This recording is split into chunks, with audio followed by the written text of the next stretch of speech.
Hi, I'm Regan Robinson, your host of Future Fit, the only podcast unraveling the secrets of how the world's most innovative leaders stay future ready in a fast-paced world. I've spent over 20 years as a futurist and strategist, transforming top global brands and putting investment-backed startups on paths to sustainable growth. Along the way, I've become obsessed with new ways to prepare for the future, because thinking about the long term once a year simply isn't enough. In each episode, I talk with movers, shakers, and path breakers who share their stories about how they turn uncertainty into their strategic advantage. Throughout our journey, we'll discover unconventional and imaginative ways to help you thrive today while leading your teams into tomorrow. Future Fit leaders know that being prepared for what's next is more than a business decision. It's a way of being. Let's venture together as we co-create a new future readiness playbook. The future can't wait, and neither can I. So, are you ready to get future fit? Today, I'm thrilled to welcome Candice Cook Simmons, an award-winning, groundbreaking attorney and trademark strategist known for helping to change the way businesses and entrepreneurs imagine utilizing intellectual property. Candice is renowned for her expertise at the intersection of business, legal, and strategy, and was recently tapped as the interim chief strategy officer for Candarah Media, a multimedia global content venture that creates, produces, and amplifies award-winning and commercially attractive human stories and content from across the diaspora in the film, television, and experiential space, merging the world of story, community, product, and partnerships. She is most recently known for serving as the Chief Strategy Officer for Radical Media, a global media and communications company that produces content for film, television, and digital platforms, including Hamilton, Summer of Soul, Fog of War, and What Happened, Miss Simone, as well as immersive experiences. Candice is also the founder and former managing member of the Cook Law Group, and she's been featured in numerous publications as one of New York City's top attorneys, was selected as a rising star and super lawyer, in addition to other top and best of lists by media outlets such as the New York Times, in recognition of her significant contributions to business and legal strategy and global business expansion. She's a former advisor to Venmo co-founder Ikram Magdin Ishmael and Chef Dominique Ansel, and was the attorney and strategist behind the trademark execution of the Cronut pastry. Candice serves on the board of directors for Greystone Bakery, which is the oldest B Corp in New York, and she's on the board of trustees for the Playwrights Horizon and the board of advisory for the History Makers in Chicago, which is the single largest archival collection of African American oral history recently acquired by the Library of Congress. And as if we need further proof that Candice is a powerhouse, which we don't, she is also an advocate, writer, speaker, investor, wife, and mother to Harry, who sounds like he's taking after his mom as a truly dynamic and generous human. Welcome to the show, Candice. Thank you so much. Thank you for having me. I'm so excited to have you here. So let's dive in, shall we? I would love to begin our conversation with something that I ask everyone, which is, what does future ready mean to you? I have to say, at this point, future ready really is the appreciation of adapt or die. And I hate for it to be so morbid, but it's really tuning into this level of there is no destination. The whole thing is the journey. And so constantly being not only comfortable with evolution and evolving, but making evolution a part of the narrative. That's what we do. We are ever changing, we're ever growing, we are not stagnant. We adapt not because we're afraid of the change. We adapt because we are the change. And so being future ready really does mean constantly anticipating that something's going to transform us and being prepared for that level of transformation. Yeah, I love that. That really resonates with me. And what I always tell people is, being future ready is not, it's not a business decision. It's not an annual activity. It's not a one and done that you check off your list. It's actually a way of being. Yes. It is a capacity and a capability that you can cultivate and, by the way, operationalize and bring into your company. But really the starting point is this, it's truly a way of moving through the world and really recognizing the business value and the strategic advantages that something like that creates. So I love that. Absolutely. Beautiful. Now, I know you are an advocate of traveling frequently to get outside your comfort zone. You have an incredible thirst for knowledge, and I am here for it. And your professional background clearly spans many domains and industries and roles. And I really sense that the dynamic way that you live your life really gives you a unique perspective and lens that you bring to your work. And diversity of thought, experiences, and getting outside your comfort zone are really critical to effectively thinking about the future. So, what are some ways that you prepare yourself mentally for future-oriented and imaginative and creative thinking? I get away from the echo chambers. So I think it's insane because there's a part of us that we want to know like what's happening, what's hot, what's going on. We're reading all the trades, we're doing these deep dives. And I feel like sometimes we get sucked into the vortex and we become not just data informed, which I'm all about. I think being data informed is fantastic, but we should be data informed, not data driven, right? That can't be the only thing driving. If the research says one thing, but when you go out and brass tacks, that's not what you're experiencing. You've got to be able to be the person to merge those things together. And I'll give you an example because this lives rent free in my head constantly. I went to a big box store, which will go unnamed, but let's just say I go to a big box store and my shopping experience was garbage. It was actually worse than garbage. It was horrendous. And at the same time, trades and major newspaper news outlets were talking about, diminishing customer service, blah, blah, blah, or returns, right? The profits weren't doing what they're supposed to do. And I Mm-hmm. kept thinking, have any of the people in your boardroom shopped in your store recently? Like, not shopped online. Who has gone in and experienced the shopping experience? Because I know that your managers do not have the control from you or the authority to make the significant changes that they would need to make for you to make this entire experience not only better, but more lucrative for everyone. You are losing time, you are losing sales just by virtue of this. The reason your competitor is killing you is not because they've got better product, it's because the shopping experience is better. And Right. so if they were looking at their data, I'm sure, so many things can come in terms of these are all of the things that are influencing your buyers. These are all of the world geopolitical issues that are influencing your buyers. And Mhm. as I walk through the store, the one thing that's influencing your buyers is no one's here with them. They can't access any of them. This is what your point of sale is actually happening here. And so the adaptation and the ability to sort of yes, have the information and the knowledge and read all the things, but to also live as much as you can. You can't live everyone's singular experience, but you can also be a part of these ecosystems that you're seeking to drive enough that you can Mhm. have intuition help guide you. Yeah, that again, that really resonates with me. And there's a couple things that you said that jumped out at me. So first, the idea of being data informed versus data driven. I think that nuance is important. That's why I want to double click under it because data is actually only as good if you want to extrapolate what is currently happening into the future. And so the way that I approach what I do as a futurist is actually more rooted in imagination and intuition and harnessing other forms of knowledge because I believe that when you need to be in an expansive mindset that's actually going to set you up a bit better.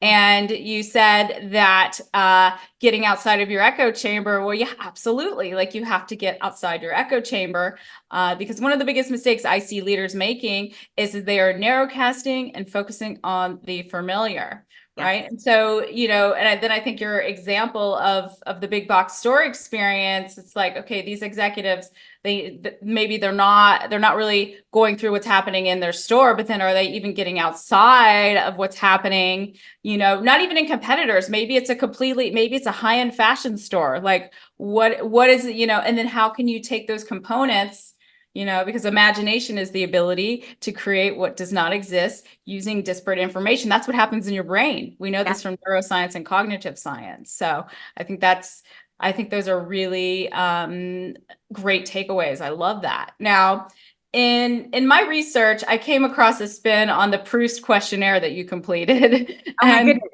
Okay. I'm an ocean person too, by the way.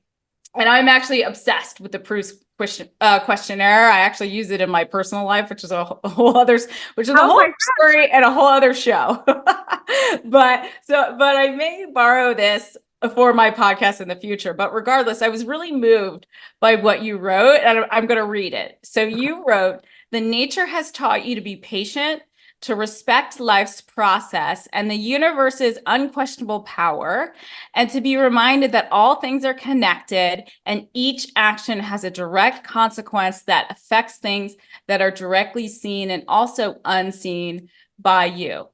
Yes. That is brilliant. And this is an important reminder that our actions today shape the world of tomorrow. And so I'm curious, what role does nature or spending time in nature play into your approach about thinking about the future's possibilities?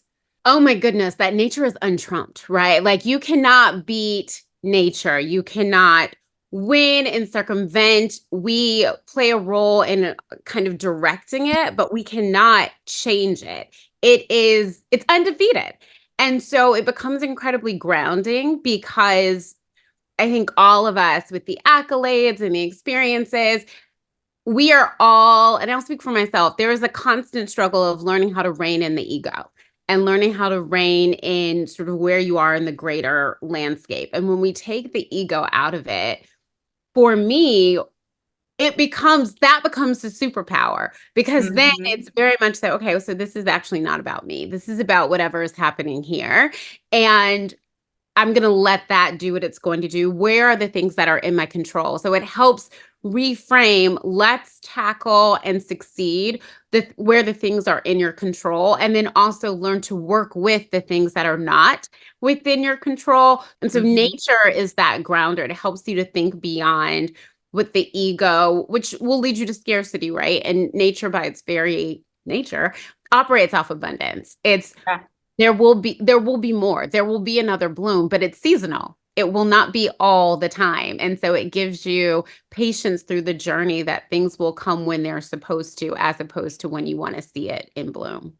Yeah, and I think you really nailed it with this sort of cyclical or ongoing nature of nature, right? I mean, it's in my work, it's one of the places that I also draw inspiration from when I'm trying to understand complex systems in an evolving world, right? So to your point, nature is always evolving, and so I think there's a lot that we can look to from, in terms of how these ecosystems are evolving and interacting because our world is interconnected. And kind of to what we were talking about before we started recording, it's like that's what people really miss is Yes, the level and the depth of interconnectedness in our world and how this influences our future.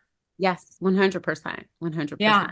So you've talked about reinvention and overcoming fear throughout your professional journey. And just like individuals, we face moments of uncertainty and a need to change. Companies do as well, right? And that process of reinvention involves adapting to external changes and proactively seeking new opportunities for innovation and growth, even when that means stepping into unfamiliar territory. And so overcoming fear is a crucial part of the process. And to your point previously, it is my belief that fear and ego are getting in the way of companies being future ready. And so, how do you navigate the challenges and fears associated with change and reinvention in your work and in your new role? And what advice do you have for others looking to do the same?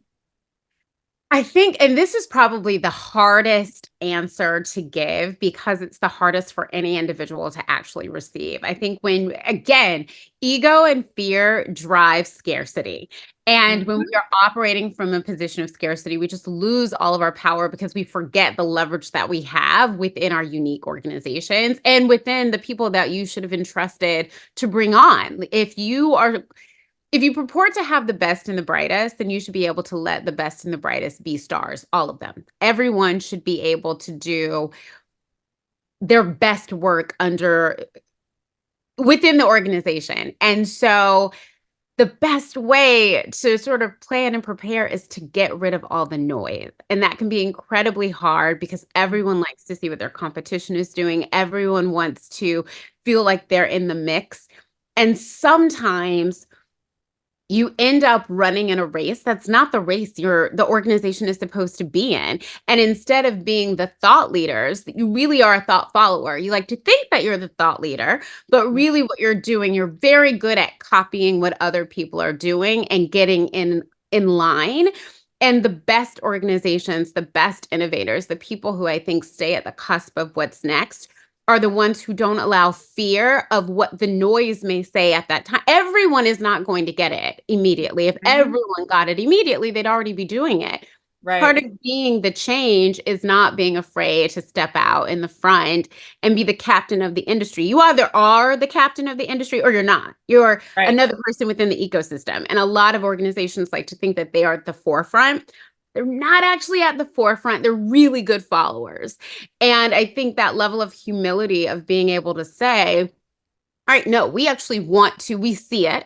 We see it before so many people see it, but seeing is not the same as executing on it. And so the strength lies in not only identifying how you can be the leader, but then also executing on that. And too many organizations, and this comes from, not having adequate succession planning, not having cultures that are driven by abundance, but instead are blemished by toxicity, then what ends up happening is you're shooting down all new ideas because you're so used to what happened before. Oh, we tried that 15 years ago. We tried that 20 years ago. 15 years ago, the world did not look the way it does now. 20 Right. years ago, it definitely didn't. So, okay, it did. And did you have the same people executing then that you would have executing now? And if the answer is yes, okay, well, that's a question because that means we have not grown, like we have not scaled in terms of new thoughts, new mindset, new players at the table. But then Mm-hmm. also, have you not updated your toolkit? And if we haven't been updating the toolkit, the question has to be why? Because you can't build new things with old tools. You have to also learn to expand and to scale in that way too. And so that's what I think that's a big part of it. I think part of it is really just looking at, we like to say that we'll adapt, but like what does adaptation mean in terms of real transformation and how fast will you do it? Because if it doesn't incorporate some level of speed and really being Mm-hmm. honest about what the iterative process is going to look like, but instead it's we want to tweak it till it's perfect because we don't want anyone else to do it. All right, well, it's old by then. It's funded by Right. everybody else by then. It's tried and true. So I think the level of humility that's required for abundance is one to have leadership that, quite frankly, not only should be there, but should be there for the duration. I think there are so many organizations Mm. that are afraid. I mean, they talk about it all the time, right? We are not seeing the level of proper succession planning and having the diversity of thought around the table that is reflective of the world that we are going to live in. And it's not about optics, it's about outcomes. And Mm-hmm. so by not having really strong brain trust around leadership, then Mm-hmm. you create this level of scarcity because instead of feeling like your organization believes that it should be where it is, if really internally you know that you don't, you're going to act that way. And so I find that the strength comes in actually doing the things, brass tacks, that allow everyone within the ecosystem to see, no, we're all winners here. Like we are doing the thing. It is not pipe. The worst thing for an organization is to have great press in the outside world and everyone to know that you're falling apart on the inside, where people are going to dinner and they're like, no, it's a abort mission. That is the worst because it feeds itself. Right. Whereas if really what's happening is the legitimacy of the excellence. It's not people say that we're excellent. We really are excellent. But this is how we can get better. And this is how we want everyone to feel empowered with the authority to be better so that we get the benefit of those skills. I think it breeds abundance because people emulate what they see rewarded. If Mhm. toxicity and scarcity is rewarded within an organization, the reality is you're never going to change it because people are going to go where they know it's applauded, and they're going to do, children do it. If they're going to get a laugh, even if it's not the best behavior out of a bad behavior, they're going to do the bad behavior because you just chuckled. And Yeah, so verb, validation. and so that is really where I think organizations can benefit from practicing abundance. It's by actually creating cultures where abundance is rewarded, where toxicity and scarcity is not the hidden secret sauce that's not so hidden. And then people say, okay, well, this is how you get ahead here. I'm Right. going to do that because it just breeds an environment where you won't keep the best people and you also won't get the best out of the people that you have. Yeah, I love that. And I think what leaders actually don't realize, and there's data that backs this up, is when you're overworked and you're tired, by the way, and you're in a scarcity mindset, you actually lack the mental clarity to see the future's possibilities, Yes. right? And suddenly it's like, oh, this is all mine. And sort of and you can't see the forest through the trees. Sure. And we know, with the average business model, 70 years ago, a long time ago, let's say, a business model would last for 75 years, right? The data shows now that you actually should be reinventing every 2 years I believe. Yeah. if you're going to continue on a growth trajectory that is expected by your shareholders. And so, that's why you constantly have to have this abundance mindset, or you're never going to see the way, and you're never going to be able to adapt like we've been talking about. Yeah. No. Yeah, And you won't get out of your bubble. I think so many people before, and we did it to ourselves with conversations and names like master of all trade, or jack of all trades, master of none. We made people live in these verticals and silos. yeah, That's not the world that we live in. Even when you're on your phone, you're scrolling through a variety of things. You've got a million different apps. You have a million different interests. And right. those things no longer live in different lanes. They pretty much live in the same neighborhood, many of them. And so Yeah, having this diversity of thought and passion and loving, math and reading is no longer these things don't live in the same vein. No, right. they actually live in the same world. And Yeah. so it's so critically important, I think, for growth to have that practice and look at reinvention as something that you're constantly doing, as opposed to something that you do when it's a generation later, because Yeah. we're no longer 75 years. We're now X, Y, Z. Like it's happening like this. No, absolutely. Exactly. Exactly. So now disruption and reinvention go hand in hand, right? They're complementary forces that drive innovation and transformation in companies and industries. And you have talked about shaking things up in several contexts. So whether that's disruption in the legal industry, you've talked about disruption in how people invest in companies and how they scale. According to research by Accenture, this stat blows my mind. Only 6% of executives are completely confident in their company's ability to foresee and respond to future disruption, which indicates to me that a majority of companies are not navigating this well. I also think that disruption is a buzzword, which, by the way, it's also in the Urban Dictionary. I looked it up. If something's in the Urban Dictionary, what does that mean? It is jump the shark and it has lost its meaning, right? And Yeah. so, can you share a little bit about what disruption means to you, or how you define it, and how you are balancing investing in your short-term strategy? Because, of course, we do need a short-term strategy in our organizations, but how you balance that with the need to innovate and seize the future opportunities that those disruptions create. Yeah. So disruption, when I look at the definition of disruption, I really think of something that's changing the status quo, right? And it's either changing the status quo with speed, it's doing it with impact, it's doing it with, a shift in strategy and transformation. It's transforming the way we do things. And in terms of how I approach disruption, I see disruption as a complement for growth. And I see it as this entity that we know is coming. And it's really a matter of, are you going to get disrupted or are you a disruptor? Mhm. And so the short term strategy tends to live in, what are we doing now that has our brand identity legitimately tied into not only being a disruptor, but a disruptor for good? These changes that are happening, they come, it's two forms of ROI: return on investment and ripples of impact. And so are you touching people in those ways in terms of how the business is being shaped? And that tends to, and if you're doing that well, then it solves for things like cash flow. And so your short term is not, when we talk about scarcity and abundance, so much of that is relegated, to the psychology, but it tends to be driven by what's happening on the balance sheet. If we are worried about, if a person doesn't think, it's almost like the Maslow's pyramid of needs. If we know that we can eat and we have shelter, then we're able to be really creative and to expand and broaden. If we're like, we can't keep the light bills on, then Right. suddenly our innovation team over here, we don't want you innovating. We want you to do whatever you can to maximize what we have in front of us. And so Be to incremental. incrementally, yes. And so Mm-hmm. to be able to marry those two and say, okay, we want to disrupt, but we want to disrupt long term and evolve in a way that's authentic to what we're creating.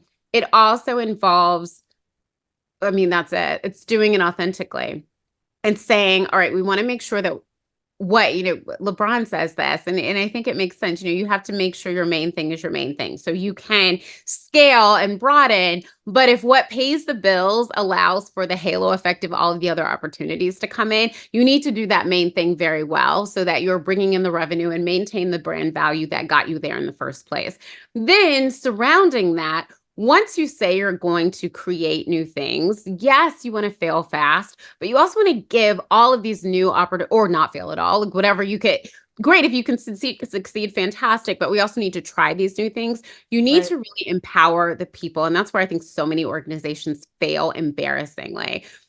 If you don't have full buy-in for these huge plans and lofty goals, accept that there's not full buy-in, but give the team charged with doing the thing all of the resources and the opportunity, the time, the resources, and the support from those who want these things explored to at least really do it. If you start with naysayers, then you create this level of toxicity, especially if that's within the culture. And not Right. only do you kill the idea before it has an opportunity to germinate, but Yeah. you also make it really unlikely that new ideas are going to have the opportunity to flourish because you know within the organization that they won't truly be supported. And so disruption is not only saying, you know, handling the priorities, like we want to keep cash flow. Cash is king. We want cash flow to do what it's supposed to do. We don't want to run off Mhm. following shiny new things, but Mhm. we're going to deal with our main necessity and then authentically make sure that people know when we disrupt and leave things better than they were before. It's not disruption for the sake of blowing things up and not providing a better next. It's you're blowing it up to create something that shows that the old system was broken. It's almost like, don't burn bridges. No, you don't burn bridges. But if the bridge is completely corrupt, horrific, and not working, then what exactly are we salvaging? And Right. so you want to go and say, we're not disrupting for the sake of messing things up and killing monetization, killing organizations that were where everyone was eating. But it's essentially saying it's time for a pivot.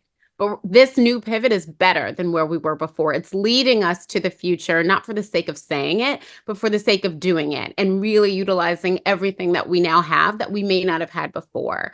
And I think planning Mhm. organizations, helping them plan in that way really does drive enthusiasm and legitimacy behind those types of projects and also gives you long game because it's not you come in, you change it and you destroy it. And now what? It's you came in, you changed it, you destroy it, and now we all buy into the new thing, and it becomes the status quo, and then you innovate and you disrupt again. Mm-hmm. Now, I'd love to shift gears a bit and talk about culture. Now, I'm not talking about culture internally within a company, but more in terms of what you do, especially as a chief strategy officer for an entertainment company. So, tapping into culture means understanding and leveraging the underlying currents in society and consumer behavior, and using that to introduce innovations or stories that challenge the status quo and redefine markets. It means recognizing that culture, which is shaped by values and beliefs and trends, is really a powerful driver of change and can be a catalyst for creating new opportunities and new business models. And so how do you stay attuned to emerging cultural trends and changing societal values, and how have these insights informed your strategy and your role as Chief Strategy Officer? Intergenerational conversations. Intergenerational interactions, even if it feels that in the moment almost like nails against a chalkboard, living and being and experiencing the things with the audiences across the board, and seeing those things that bring people together and where there's this through line of joy. So when we don't appreciate that intergenerational perspective affects not just the policy, but the money that's attached to it and the advertising that's attached to it and how people entertain themselves and how we can fit into the mold. And so for me, being able to sort of stay in tune with culture is not just seeing what they're watching or what they're wearing. It's why are they watching it? Why are they wearing it? What is this saying to them? Or what are they saying about themselves that at that point, maybe they don't realize that's what they're saying, but it's what we can get. It's the feedback loop of, all right, well, this is interesting. They're all into goth makeup, but none of them identify as goth. What is it symbolizing to them? That's very different than what it symbolized to their parents or different generations, and why. And so for me, it's less about the what. I like to know the what, but why is that the driver? What's driving this? Yeah. Exactly. Yeah.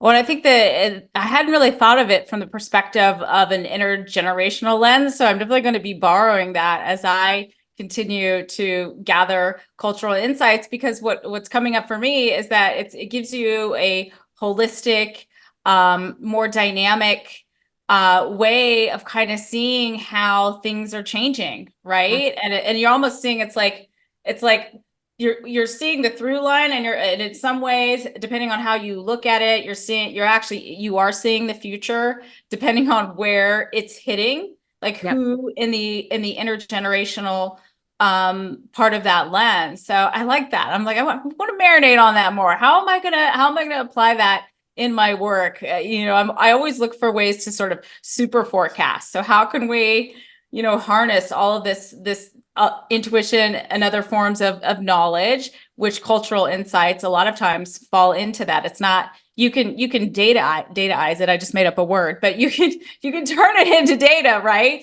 But it's nuanced. There's more to it. That's the key. It's the nuance. The nuance is the critical component. And what's so crazy, the culture, when we look at culture, if we only go to like teens and we allow that to be the driver for the people with disposable income, what's fascinating to me is I see all of those different age buckets as drivers of decision making. So, by way of example, there's a brand where we thought there could be some great alignment for some products. And then I looked, and I'm looking at what younger kids are saying because we want it to be intergenerational. And I'm looking, and memes are a powerful thing. And if the memes are suggesting that the teens are like, or not even full teens, the 12-year-olds are like, this is a joke, what is happening? Suddenly you're like, this is actually not as cool as you all think it is. And it's not going to have the long tail. It will be very avant-garde, but is that what you want? You don't want it to be trendy. You want it to be culturally significant. And there's a big difference. And Huge. so that's why that conversation is, just because it's working well in a room of executives who are closed off from the real world. If you take that and you show it and share it with the audience, what are they saying? And if they've got mad jokes and memes, then all good press may be good. Possibly it's an argument. But do you want to be the butt of the joke in perpetuity? I think not. I don't think I don't think you convert that, right? Especially when you're putting a very high price tag to it. So I really think intergenerational is the answer. And it also just creates longevity for the brand. For sure. And the viewing experience for the product, for the organization. Now, you previously said, and I could not agree more, that every company must be mindful of what's happening 5 years down the road and planning for it. But what I see is a lot of lip service happening because of the focus on short-term pressures, immediate gains, financial incentives, annual bonuses, all the shareholder value and returns. And so that's why, the focus is on more short-term planning versus long-term strategic planning. And so what are some of the most significant gaps or difficulties you're facing or have faced when you sketch out your 5-year roadmap, and what advice would you offer for leaders who are struggling with some of the same challenges? I think the biggest struggle is an organization's unwillingness or discomfort in identifying really what's authentic for them. And I think not being able to pin down who we really are, what's our real narrative, not who we want everyone to think we are, but who are we? Because that's what you're facing day in and day out in terms of growth and opportunity. It's facing where you truly are, because you're not able to project that. That's only marketing spin. Who are we authentically, and what do we really have the ability to do to, if we want to be something and evolve into something else, then what are the steps that we have to take in order to get there?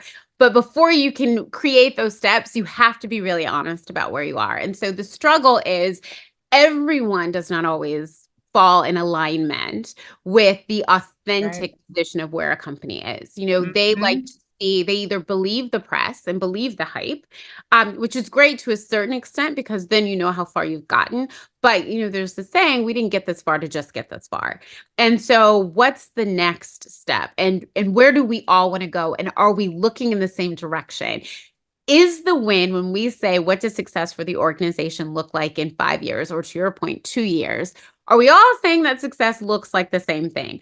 Are we revenue generating? Like, is it revenue that creates the win? Is it, the projects that have been executed that were maybe they were great in terms of the zeitgeist, but they might not be so great in terms of where it worked in the P&L. We spent more time on it. It cost more, but it did what it was supposed to do. Are we comfortable with not seeing the win in the long tail?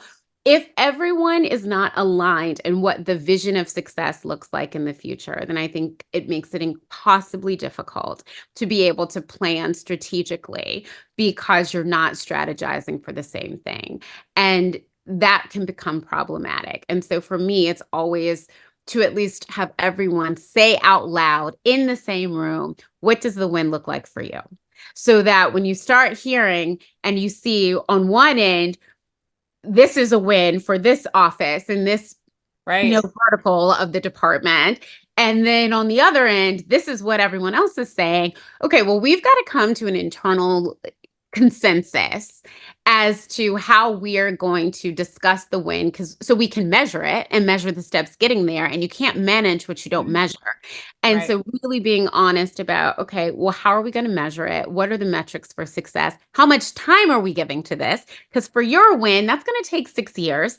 For your win, that takes 6 months. What are we prioritizing here? And are we all on board? But first things first, who are we authentically? Who do we want to be? Who does the world believe us to be? And then how do we create a cohesive message, both internally and externally, that gets us to where we should be based off of our own expectations, which I hope are much higher and loftier than any that an outside third party can put on an organization. And so that's the struggle, because that's the work. That's really insightful. And I think it starts with being bold and asking those questions and being courageous, right? I mean, that's really what we're talking about. So now, was there anything that you were hoping to talk about, but that I didn't ask you today? I loved it all. No, I came in basically, I have seen you in action. And so basically I knew however this conversation went, I was game for it. So I love it. I love it. Well, so a final question before you share where people can find you. So how much do you think preparing for the future is about avoiding risk versus seizing opportunities? I think it's all about seizing opportunities. I think the biggest issue we have is that we have created a framework where people think that there is such a thing as safe. And I think the best thing for everyone is to realize that safety is an illusion. And it gives you, it's almost like playing hide and seek. You have a base, right? And you can run and you can touch base for a minute, but the rules are you can't stay there forever. You are going to have to run and get back into the game. And the sooner we get over the psychological faux safety net of this choice is going to lead me to a path where there will be no disruption, there will be no hardship, there will be the design is for there to be hardship. The design is for it to be difficult. You do it anyway. The wins are great. It's high risk, high reward. But I do believe seizing opportunities that are right for you, that are your intuition says yes, immediately, those immediate yeses. Or if it's a no, is it a no based off, like, what's the no based off of? Is it predicated off of fear or is it predicated off of wisdom? Right. And I think seizing opportunities are a gift, and it's the universe's wink of saying, keep going. And even if you don't feel fully ready, most of the people I know they're smarter than most of the people in the room. They just maybe talk less or haven't had the opportunity to be seen in the environment by which they can shine. And my thing is, no, walk into the room. The rooms are lucky to have you. Walk into the room. Right. Amen. Amen. And with that, where can people go to find a little bit more about you and your work? This is new for me. I am now more active on LinkedIn. Before I wasn't. And now welcome to the party. LinkedIn is doing its thing. So it should be under Candice S. Cook is how I think I can best be found on LinkedIn. So under Candice S. Cook. There are other Candice Cooks. So Candice S. Cook is where you'll find me. On Instagram at Candice SC1 of 1. And then on X, I'm not on there as frequently, but I did not abandon ship at Candice SC1. So, and Candice is spelled Candice. So those are the best places. Wonderful. Brilliant. Well, thank you so much for your time and your incredible, powerful insights, Candice. My mind is abuzz and teeming. There's so much I'm excited to take away from our conversation, but I found it truly inspiring, and I had so much fun exploring with you today. So thank you. Thank you for having me. This was a joy. Wonderful.